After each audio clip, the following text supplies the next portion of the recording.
Greetings and welcome along to the New Zealand Tech Podcast. Very special extra episode today. Thanks to Logitech and Ultimate Ears. One of their geniuses is in the country. We have Doug Ebert, who's here, and he is the man behind the UE Boom products, the Ultimate Ears products that have sold, would you believe it, 500,000 Bluetooth speakers in New Zealand. Welcome along to the show. Thank you very much, Paul. I appreciate it. Genius is probably not how I would say myself. No, it's a group effort, a team effort. These things always are, Doug. But you know, when I think of that success, if I was in your business and was responsible for anything to do with revenues, then the product has done. I mean, it's sort of beyond belief to think that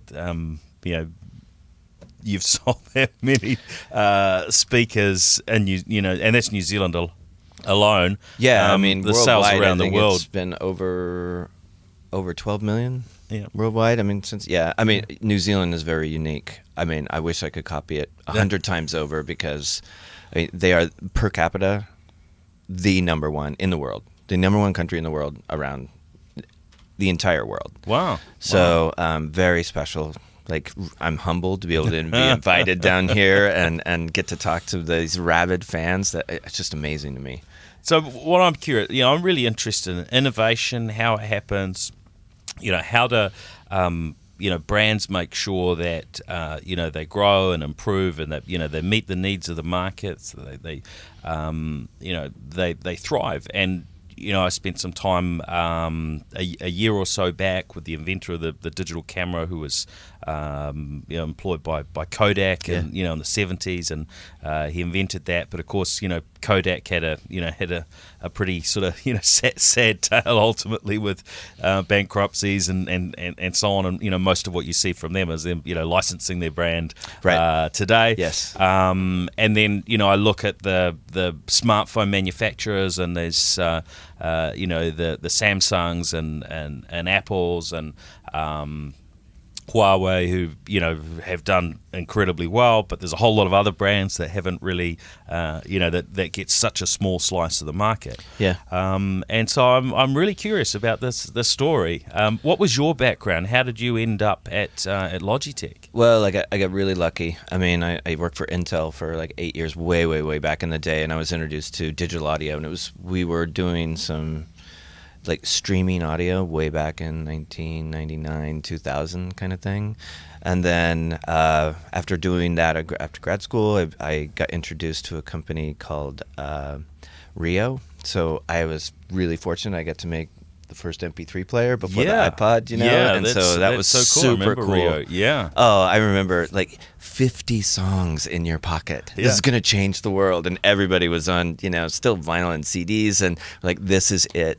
So then iPod came out, of course, and I had to get another job. So that's where I picked up at Logi. So you've been there with a company that was disrupted and hit by another player that managed to get the things right. And I mean, there'd be we could have a whole discussion on your opinions on that, because I'm sure you've got a few.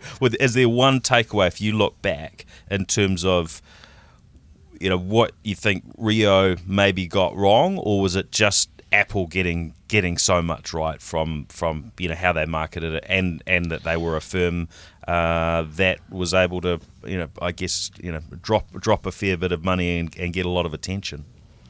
Probably more so the latter. Yeah. I mean, there was great ideas in a smaller company, and I remember developing a particular product even after the first Rio. Yeah. And I won Best of Show at CES, and everybody was super excited. And then I think it was 30 days later the iPod was dropped, and it wasn't even David and Goliath. It was like, Goliath and an ant. It just was stopped. It was just done. So, I mean, it was fun, and it was innovative, and we got to do new things, and it just progressed to the next thing. So it was good. It was a great learning experience. Yeah. So music is that's your career has been very closely.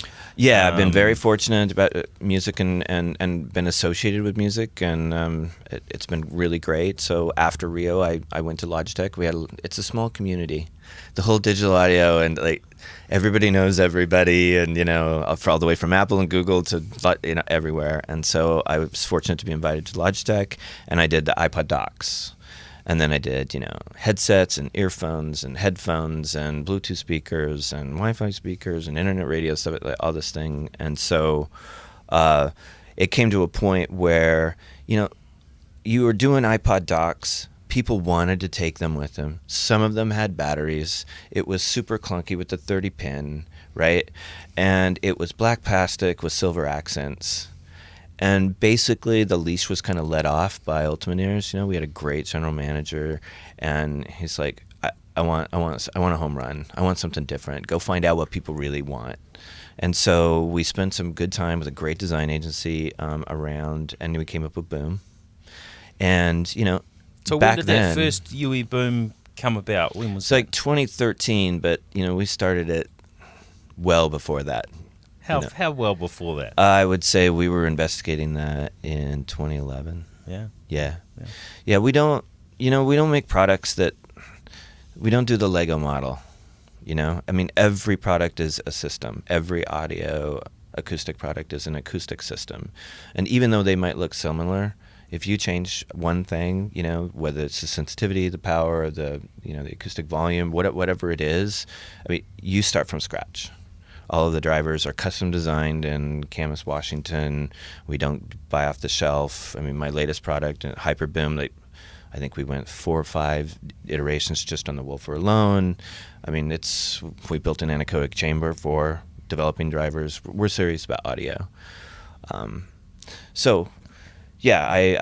Boom was really fun because we got to kind of explore. Right, and we noticed that people wanted to take their music with them, and it was hard. And there was, sand was getting in the 30-pin and ruining their phones and stuff. And so we decided, Bluetooth speakers, of course, hadn't grown like they had today. I mean, it was still new back then. We still had to teach people how to find Bluetooth, their phone and the speaker on their phone. Nowadays, everybody knows you press a button. So, and then we wanted to make it kind of special, right? So the impetus actually was like a Red Bull can, because it's easy to pick up, it's easy to throw in your pack, it's rugged, all those things. And then when we went to the materials of it, even before the acoustics, it's like we wanted people to want to pick it up, want to touch it, like a beautiful object, interact with it, make it their own.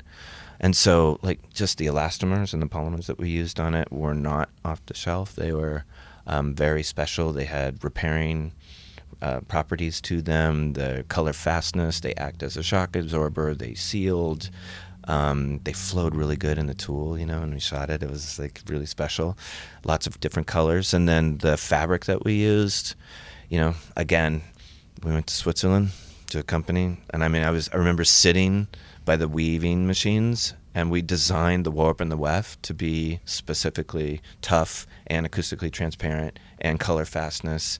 I mean, all the way down to the very bottom. So those are, crazy, crazy things that we got to do. And then once you pull it all together and you get the acoustics, it was a challenge for engineering. Engineers were like, you want me to do what with how much space, And the idea around Boom was I wanted people to be able to take it, turn it on, touch it and feel beautiful about it, right? And turn it on. And as soon as they turn it on, I wanted the eyebrows to go up and I can't believe that much sound comes out of something that small. And we call that internally sound for form, right? It's that surprising sound, and then do the battery life. So there's proprietary stuff we do with the algorithms on our battery life that others don't do.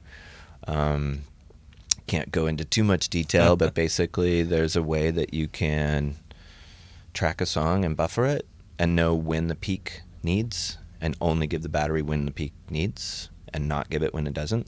Smart, yeah. So it extends our battery life. So when we look at the UE Boom product range from that first release in 2013, here we are in 2020. You've got your newest offering, It's a Hyperboom. The Hyperboom. Yep, And I'm just it's a beast. It up now.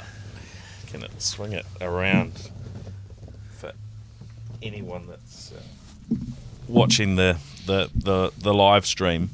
Now, when I compare this, and we don't have a UE Boom in the room, but it's a considerably bigger product, and I guess the bit that interests me is when I look at those that are selling consumer products and business products too. Look at smartphones, at laptops, and all these different devices. There's this constant need to iterate to sell more devices, right?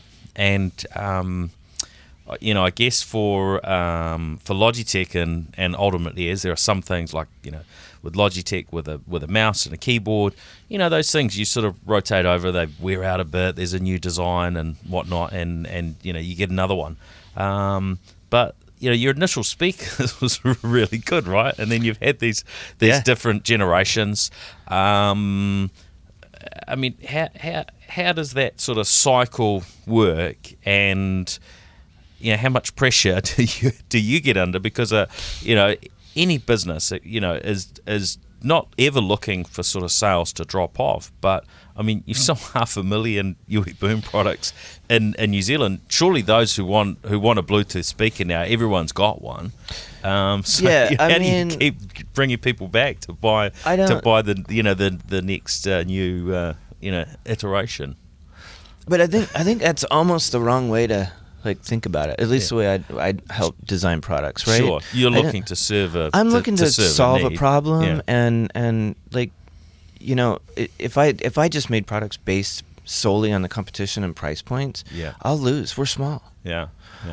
And that's not fun for me, actually. Yeah. It's what I really want is to solve people. I love going into a store and watching someone choose my product and unassisted, and watching. I go to the beach. I was in Hawaii over Christmas and walking along, and there's a couple of girls hanging out on a beach towel, and they had a Boom 2, and it had been run over by a car. I mean, it was trash, and they're still listening to it on the beach in the sand. Yeah, I mean, they do take the beatings. Yeah, so I try to solve problems, but the one thing that I never do is forget the fact that people want music.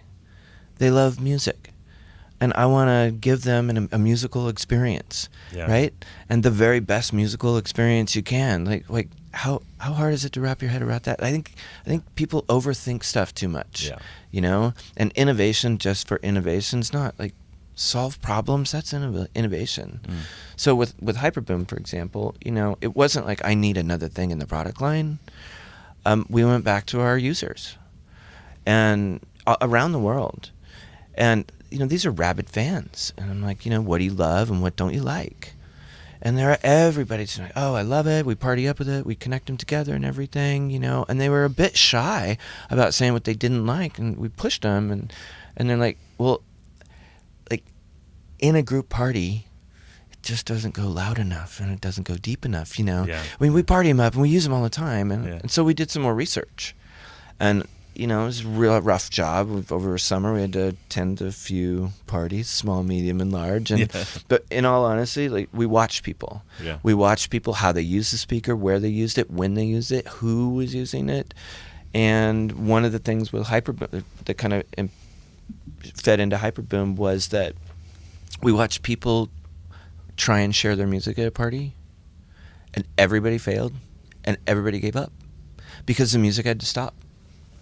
And so we're like, well, why don't we put another Bluetooth channel on there, and you can connect to it in the background while you're playing on the first one, and then when you want to switch to the music, you just press a button. And it's literally that easy. So we added our simple source switching, and then we saw people at a party.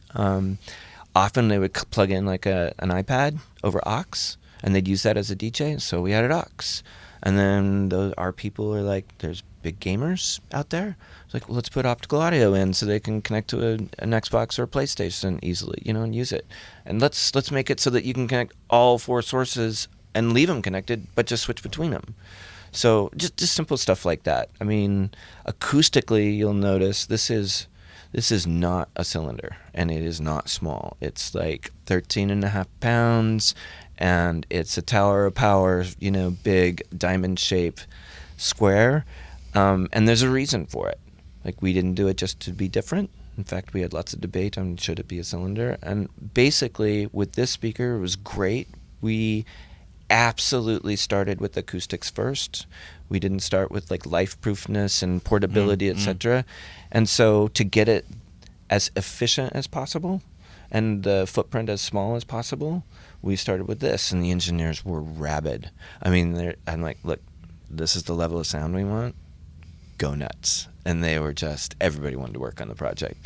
So if you look at it, even the woofers, we have like 2 4.5-inch woofers, they're staggered because they're so deep. If they were together, the product would be bigger.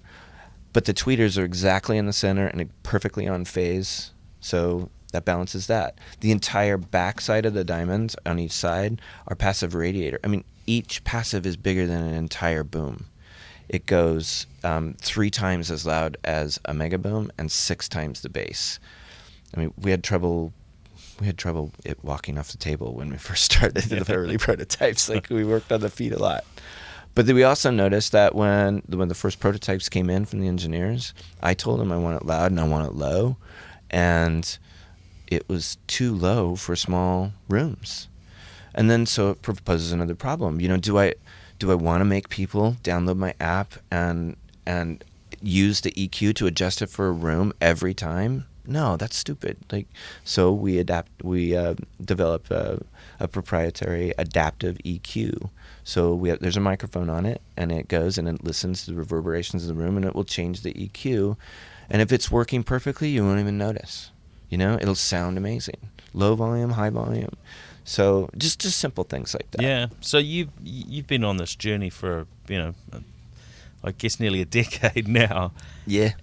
How long does it take, and how do you keep that pace up as well? Because there's a whole bunch of players in the market, and I guess talk to different people. I was talking at CES last year to the CEO of Bell Flight, or they do the Bell helicopters, and they do vertical takeoff landing craft, and we were talking about the vehicle they were making for Uber Elevate to fly around cities and so on, and in their case, I guess they're quite a traditional business, been around for a long time. Right. They've got a whole lot of safety things, and so I was wondering, how did they innovate, because they're up against all these very sort of tech startup type firms, and a whole different pace of probably innovation to what they're used to. And he said, well, we don't change anything. It's it's all about safety, but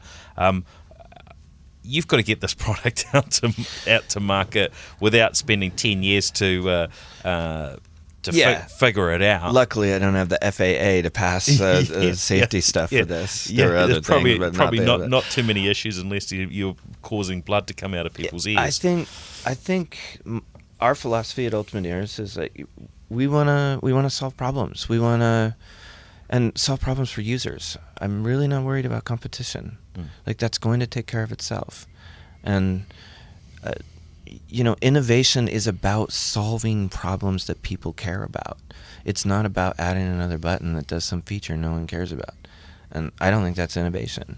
Yeah. So if I can make the battery life last longer, if I can make it louder and more crystal clear in an open space and a small space, if I can help people get to their music faster. I mean, that is like a really big thing that we always do at Ultimate Ears. We challenge each other. I want to be able to pull it out, turn it on, and connect and play music in like 10 seconds.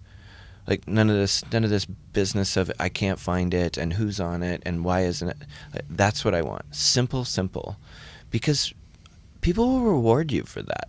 That's what people want. For the most part, I feel like people want less steps, less apps, like Hyperboom. They just want it to work, right? They just want it to work. We've had conversations, kind of outside the office hours about, well, how do we tell people whether it's Bluetooth or Wi-Fi? It's like, people don't care. Yeah. People, they don't care. They don't want to have to know whether I'm on Bluetooth or Wi-Fi or 5G or whatever, right? They just want it to work. So figure out how to do that. And how do you draw that feedback out of people? How do you internally hear from your people, and I mean, you must get so many ideas. I know certainly if I'm ever involved in a software project, Yeah, like you can have just so many more ideas that you could possibly ever deal with. Yep. So how do you work through? Where do you how do you get that, so you're not just listening internally, where you might get a skew, a different sort of skew than what you get elsewhere? Yep. And then how do you work through and prioritize those things? Because you've talked about these problems, but these problems, you've got to weigh up and pick the right ones. Well, and if you hadn't heard the things that you heard, or you didn't prioritize the things that you chose to, then you would have a different product range, right? Absolutely. I mean, bias is I'm very, very aware of bias. I mean, I'm older than my target market for sure, probably, and I don't make speakers for myself.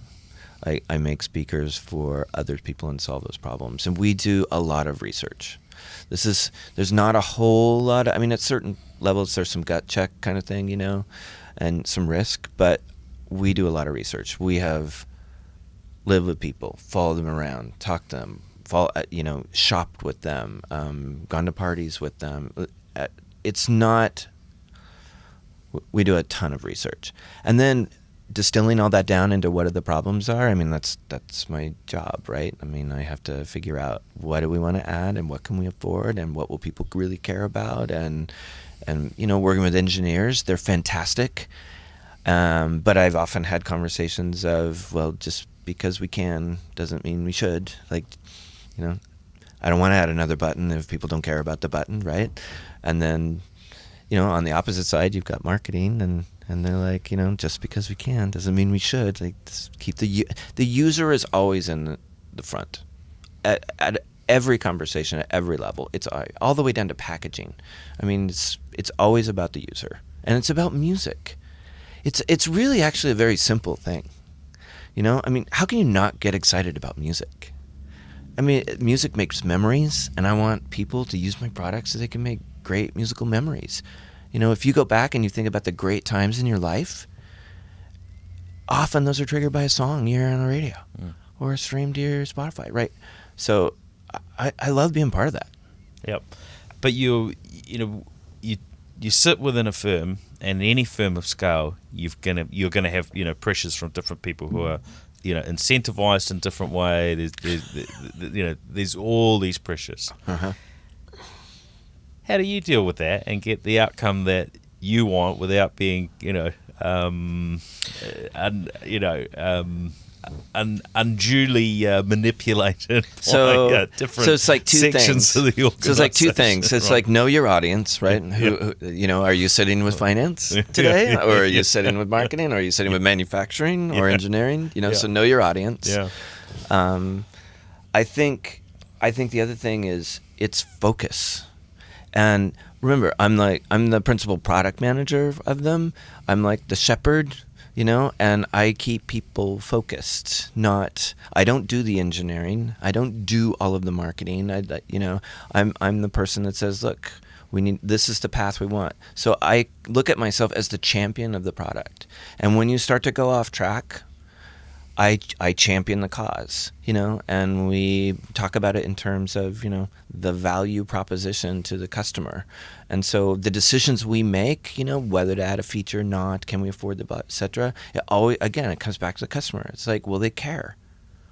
I mean, we're just trying to solve problems. So, yeah, I mean, I don't want to talk too much about the pressures. There are lots of pressures. I have to do a business case on every product that I do, and I have to sell it up the chain and the idea, and then I have to get all the engineers very excited about it, and the marketing people and the brand people excited about it, and then I used to spend a lot of time in China going to factory builds and making sure the quality is there and the testing is there.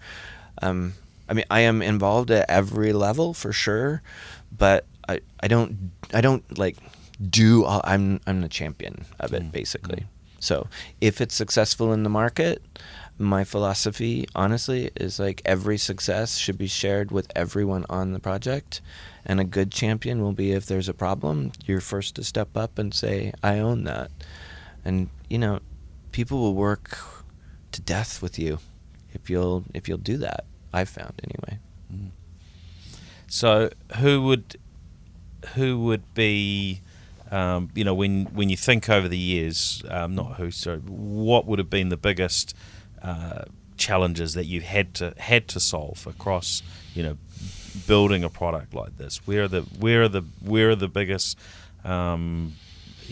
pressures? Because there's so many things to factor in, right? When it comes to manufacturing, of course, and if you're a sound person, you want the best possible sound, but this is a consumer product, not a $10,000 speaker. Yeah. So you've got that balance between, well, look, we have to make it affordable to produce, reasonably fast to produce, not something that's a 3-month cycle to make one. I guess all manner of challenges. What are the ones that that probably did your head in the most? Well, with us. I had Give different us some challenges. I mean, I can insights. give you an example, but I had different challenges in the first iterations of Boom and Mega Boom, than I do now, right? I mean, it's a more flooded market, and everybody's got a cylinder now that has fabric on it and rubber around it. All right.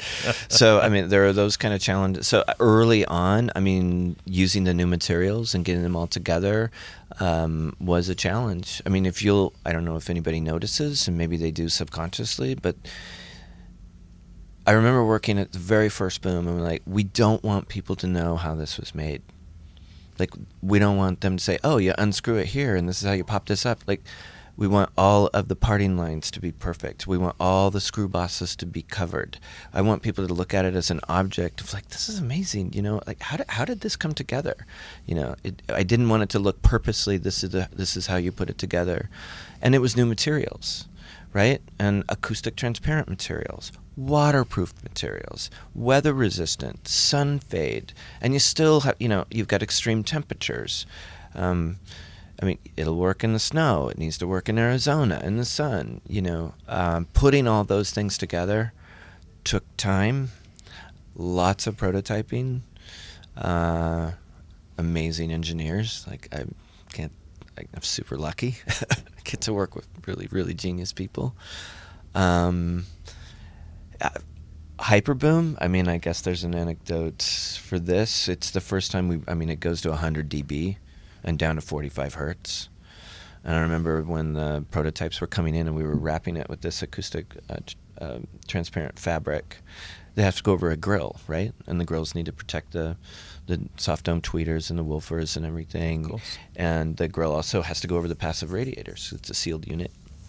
And we were turning it up, and the sound was blowing the fabric off the grill. Oh, wow. The bass was just and we had it hooked up to frequency response curve, and I'm like, this sounds bad, man. I mean, it's flapping. You have got to figure out how to keep that fabric on the grill. We're blowing it off. Yeah. And so we went round and round and found a very, very special, expensive glue that was transparent that could do all the heat variations, and to get the fabric to stay on the speaker. It's the same with the feet. It wanted to walk off the table, and we went through, I don't know, a dozen at least iterations on the feet, because it's not a matter of durometer, right? If you make it super soft, now a 13-pound speaker leaves a mark on a table. I can't do that, but I can't have it walking off the table either, right? So, there's all sorts of little things like that. Yeah. Oh, that's fascinating, Doug. It's a real privilege to meet you and just hear a little bit about this story. It's certainly fascinating area for me, getting a little bit of the insights behind what you see when you walk into lots of retail stores, and that a lot of people have in terms of the UE Boom products. Well, thanks. So it was great being here. Really, really appreciate it. I could talk like this forever. It's my thing. And apologies for the earthquake we had earlier. Auckland actually isn't experiencing earthquakes at the moment, but we are within. You may have seen as you drove in, you may not have. There's a building sort of half a block from here that is being levelled for a new subway station, and they're driving some piles into the ground or something or other. I thought you meant an actual earthquake. So the building shakes. I would say sort of they're quite short, but in my reckoning, sort of,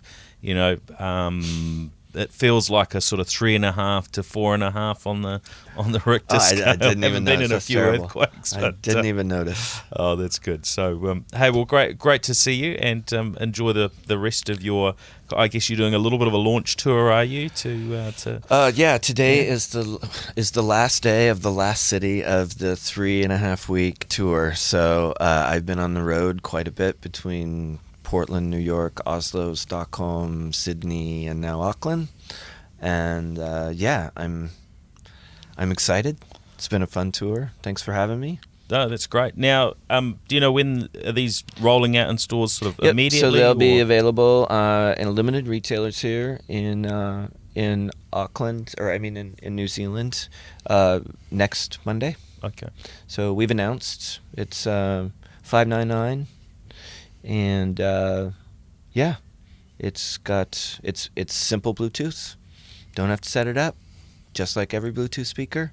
It's got a great battery. It'll last 24 hours at like half volume. And the other thing about the party is I wanted a speaker that could go full crank for 3 hours. So it's loud, it goes low, and available next Monday. Great. Oh, thank you very much. Nice meeting you. All right. Thanks everyone for joining the show, and of course thank you to our partners who make the New Zealand Tech podcast possible. So thank you to Vodafone New Zealand, to Spark, and to Chorus, also to Samsung, HP, and Sumo Logic. We'll be back again next week with another of our normal newsy episodes, but we've got a bunch of interesting sort of startup stories and other things coming through in the weeks ahead too. So thanks everyone. Catch ya.